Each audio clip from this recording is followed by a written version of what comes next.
Bonjour, c'est Cyril de Gamida, votre partenaire biomédical. Aujourd'hui, nous allons voir comment créer une procédure de sécurité électrique pour l'ESA 615. Donc, au préalable, il vous faut avoir installé votre logiciel Ansure et le plugin ESA 615. Une fois l'installation réalisée, sur le bureau, vous aurez une icône qui s'appelle ESA 615 mini plugin. On va commencer par double-cliquer pour lancer cette application. Une fois le mini plugin démarré, vous allez avoir accès à plusieurs onglets. Vous avez un onglet test résultat, un onglet test séquence, job order et update firmware. Update firmware, c'est pour mettre à jour le firmware de votre ESA 615.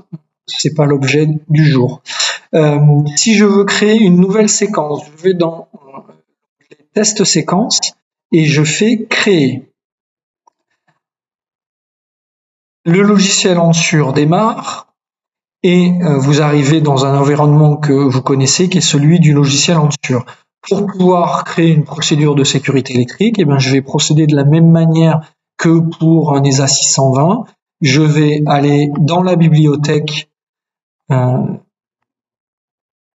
la librairie, dans Programme, Fluc, Librairie, j'ai un dossier ESA 615, je vais dans Standard, je vais appliquer une norme IEC et donc je vais sélectionner la procédure adéquate en fonction de la norme et de la classe électrique de mon dispositif médical. Donc par exemple, si je veux faire un test en suivant la norme IEC 62353, méthode de mesure directe et que c'est un classe 1, je sélectionne le fichier adéquat. Il me reste plus qu'à définir mes parties appliquées et si je veux des arrêts ou pas, je vais aller dans l'onglet paramètres, je vais indiquer que j'ai un ECG 3 brins par exemple de type CF et puis j'ai la PNI par exemple de type BF. Est-ce que je veux des arrêts ou pas? En fonction, je coche ou pas. Je vais enregistrer cette procédure. Donc pour l'exemple, je vais la mettre sur le bureau, je vais l'appeler NX44, je l'enregistre.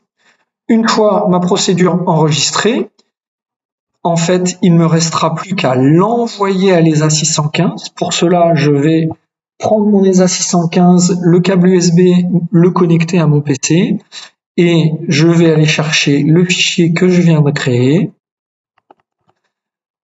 Sur le bureau, j'ai un fichier NX44, je le sélectionne et je fais Send to et ma procédure va se retrouver dans la mémoire de mon ESA 615. Et sur l'ESA 615, je vais pouvoir ainsi utiliser cette procédure sans avoir besoin de mon PC pour piloter le testeur.